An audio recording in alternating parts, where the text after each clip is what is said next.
What are we doing here? And where are we gonna go? It's like we just woke up one morning, and then it's welcome to the show.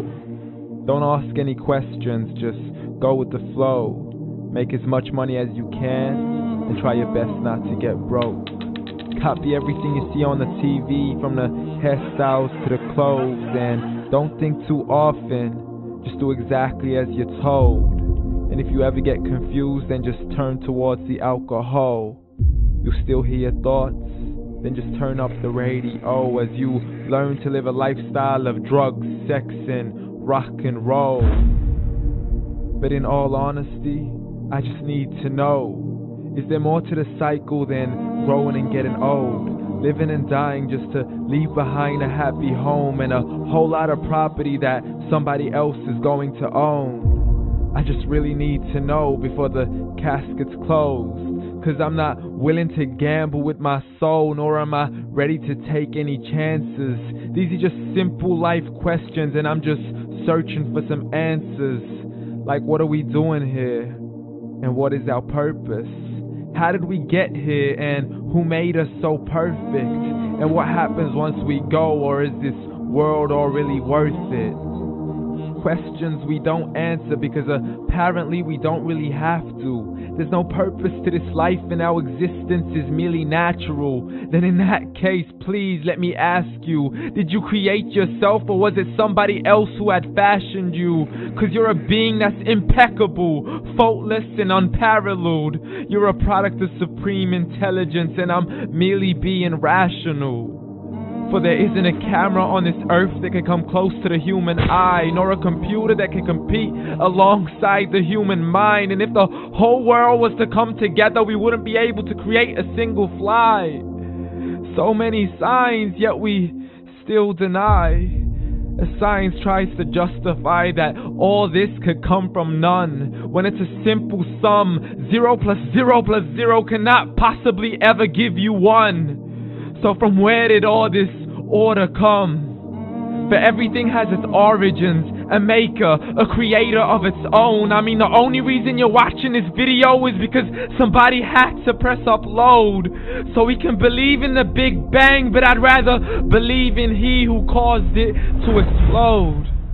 Allah, the creator of everything along with every single soul.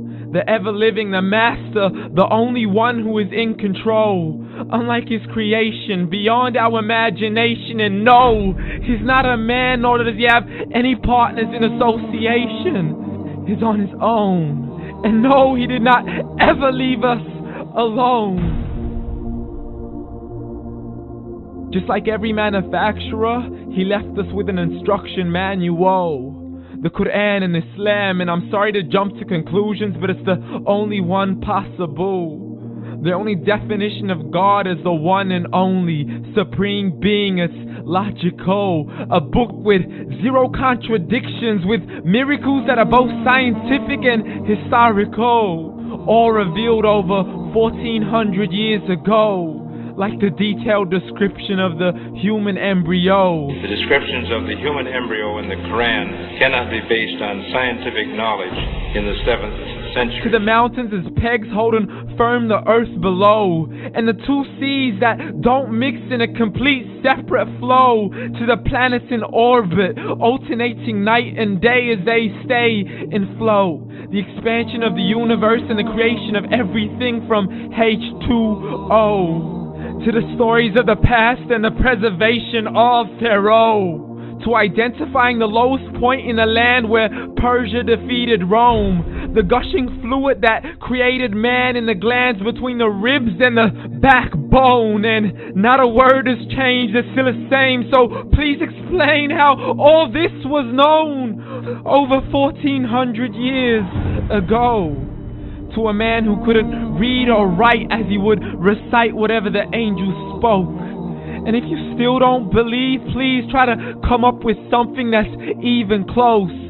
But you can't, so we took God as a mockery and his messengers as a joke. Muhammad could not read or write. How somebody who can't read or write gonna start a religion? Dismissed his scriptures as legends and tales of the ancient folk, as we live life according to our whims, desires, and hopes. saying this life is the only home we will ever know. We will live then die, then simply turn to bones. YOLO! Correction, after the grass dies, the rain arrives and it regrows, and Allah promises to do the same thing to your very soul and bring you back from your very fingertips to your toes, as the all-seeing supreme being watches us so close, and we are surely being tested in our wealth, our health, and our self, and everything that we've been blessed with. So believe, for we will surely be resurrected and be brought back to our Lord and account for every single deed, as He hands us our books and orders us to read. From the bad to the good and everything in between. You yourself are sufficient for your own accountability, so don't be mad at me. You are the one who thought He wouldn't come back to me. I gave you a whole life long to search after me, but you were busy in all that which was temporary. So read, and glad tidings to all those who believed. And if you disbelieve, read. And don't let that day be the first day you find out what your life really means.